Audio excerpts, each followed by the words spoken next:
Olá! Hoje a gente vai mergulhar em um dos maiores mistérios do mar, a história do Mary Celeste. Imagina só, um navio encontrado em perfeitas condições, navegando sozinho no meio do Atlântico, sem ninguém a bordo. Ninguém mesmo. E a pergunta que fica, né, que assombra todo mundo há mais de um século é: como? Como que, com um navio em perfeito estado, com comida, com tudo, 10 pessoas simplesmente somem, desaparecem no ar? Para a gente entender, precisamos voltar no tempo. Pensa comigo. 4 de dezembro de 1872. A gente está no meio do Oceano Atlântico. De repente, a tripulação de um navio chamado Dei Gratia viu uma coisa esquisita no horizonte. Um outro barco, navegando meio sem rumo, sabe? Zigue-zagueando como se não tivesse ninguém no leme. Pois é, e essa cena, essa visão quase fantasmagórica, foi o começo de tudo. O primeiro capítulo do que viria a ser um mistério inacreditável, a descoberta de um navio fantasma à deriva. Ok, então a tripulação do Dei Gratia resolveu abordar o Mary Celeste para ver o que estava acontecendo. E o que eles acharam é de deixar qualquer um de cabelo em pé.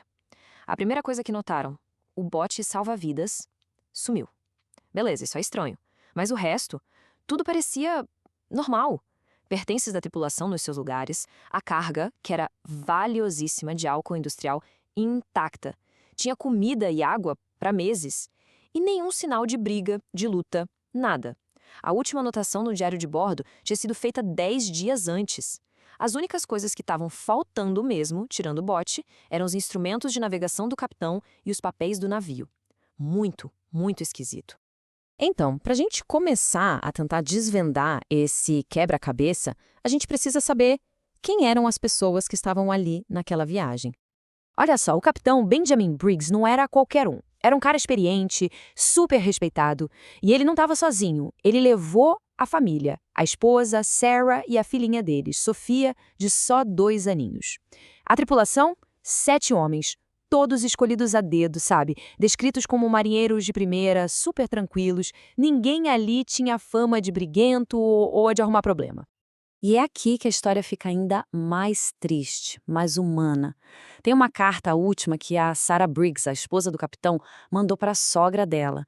Nela, ela fala do filho mais velho, o Arthur, que tinha ficado em casa. Ela escreveu assim, olha: diga a Arthur que dependo muito das cartas que receberei dele e tentarei lembrar de tudo o que acontecer na viagem que ele gostaria de ouvir.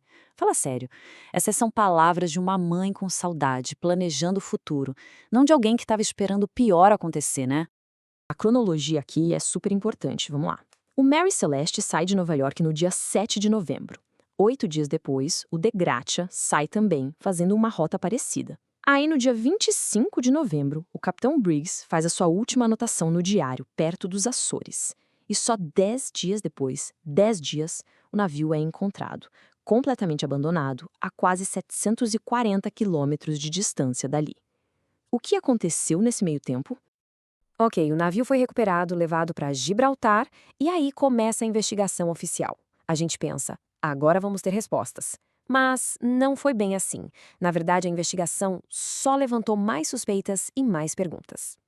O cara no comando da investigação era um procurador-geral chamado Frederick Solly Flood. E ele, desde o primeiríssimo momento, já botou uma coisa na cabeça. Aquilo ali foi um crime bem violento. A teoria do Solly Flood era basicamente motim e assassinato. Para ele, a tripulação ficou bêbada com o álcool da carga, se rebelou e matou o capitão e a família dele. Ele até achou provas, umas marcas no navio que seriam de um ataque, umas manchas numa espada que seriam sangue. Só que não batia. A realidade era outra. O álcool da carga, ninguém tocou. As marcas no casco, desgaste natural do mar. E as manchas na espada, a análise científica provou, não era sangue. Ou seja, a teoria dele foi caindo por terra, peça por peça. Mas mesmo sem prova nenhuma, a desconfiança do Solly Flood pesou na decisão do tribunal. Acredita que a tripulação do Dei Gratia, os caras que encontraram e salvaram o navio, receberam uma recompensa bem michuruca. Só 1.700 libras. Isso era tipo 1/5 do que o navio valia. Um valor tão baixo que deixava no ar que o tribunal também não confiava totalmente neles, que achava que tinha algo de errado ali. Então, com a investigação oficial terminando em pizza, sem resposta nenhuma, o que aconteceu? abriu-se a porteira para todo tipo de especulação. E é isso que a gente vai ver agora, as teorias que surgiram e que duram até hoje. Então, vamos lá. O que pode ter acontecido? Primeira hipótese, piratas. Mas piratas que não levam nada de valor? Estranho, né? Segunda, um fenômeno da natureza, tipo uma tromba d'água. É uma possibilidade, mas um capitão experiente como Briggs abandonaria um navio que ainda flutuava, que não ia afundar por causa disso? Difícil de engolir. E tem a teoria da explosão dos vapores do Alpol. Essa é boa, porque explicaria um pânico repentino. O problema? Nenhuma marca de queimado, de fogo, nada. Mas calma, a ciência tem uma versão mais refinada dessa ideia de explosão, que é a teoria mais aceita hoje. A ideia é a seguinte: alguns barris de álcool vazaram.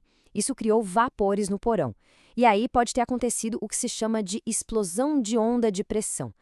Pensa num barulho ensurdecedor, um boom, talvez até uma labareda de fogo que some na mesma hora, sem queimar nada.